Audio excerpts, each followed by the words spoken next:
showed you the shop manual, which says just 2 push pins and this panel will come out, but of course that's not true. There's a screw there. There's another one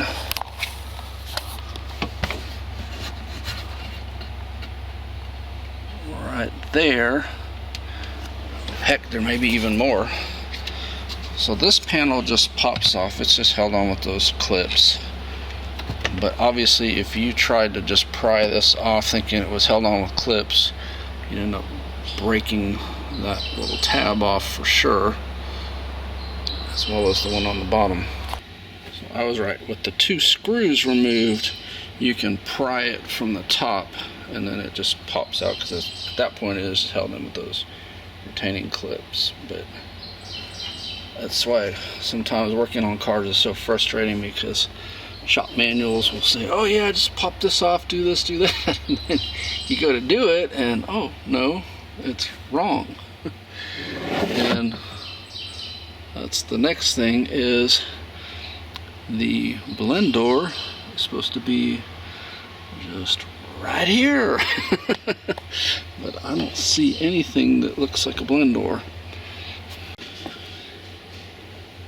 I'm wondering if that's it back in there, which is behind this piece of metal here, which looks like it's held on with at least 3. I'm guessing there's probably more bolts. You never know. Sometimes those 3 will hold it on so secure, and then other times you remove those and it doesn't budge at all. But I'm going to start by removing those 3 bolts that you see. They look like they're somewhere between 10 and 13 millimeter, and we'll go from there. Alright, I guessed right. It was 10 millimeter bolts, 3 of them, and with those out, the whole metal piece just comes off. Just be careful, so, sharp edges is typical. And I'm guessing that right there, the black piece, is the blend door. It says 3 screws hold it on. It looks like they're Phillips, so we may be in business here. So I spoke too soon. They're actually Torx T15 screws. No engineer would ever use something as nice and simple as a Phillips. They always got to put some weird size connector in there. Got 2 of them loosened, and then there's one more, and then that should come off. The one is up at the top left. Just to give you an idea where we're looking at. So there's the steering wheel, and it's in there. I apologize, but it's not easy to get to for filming wise. But you see that connector there with the red and black?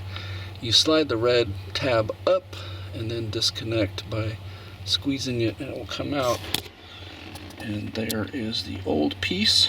It just has that little gear on the back that turns to open or close the blend, basically, of heat or cold. And I don't know if it's supposed to be easy to turn or not. Mine is very difficult to turn. Put it this way, I can't turn it with my fingers. I opened this one up just to see what's in there, and I'm guessing that it's this motor here that's fried, because you can't turn the gears at all, and I'm thinking that that should be able to turn a little bit. So I replaced that one. I don't know if this was the blend or the mode door, because they're actually the same part. They're interchangeable. The other one is back up there. So basically you have the one there and then up above. Right there is the other one. So this is the one I've replaced, and it's the one I need to replace next. It looks like it's the same thing. 3 15 teeth, 15 screws, and one electrical connector, and then pop out of the, it's got like that gear that pops in that holds it into place. There's a torque spec for like 17 Newton meters or something on these screws. I don't know how the heck you would do that with little tiny torque screws. I just hand tightened them. So I'll see if I can reach the screwdriver up in there and get that farther back one out. That one there is definitely the mode door. As you can see, when I change the mode settings, stuff moves in there. Or tries to, I should say. It's almost like it's stuck.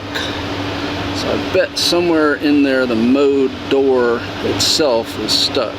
That right there was moving up or down as I was changing the mode. So obviously the other one up in there is the temperature one. This is the mode door.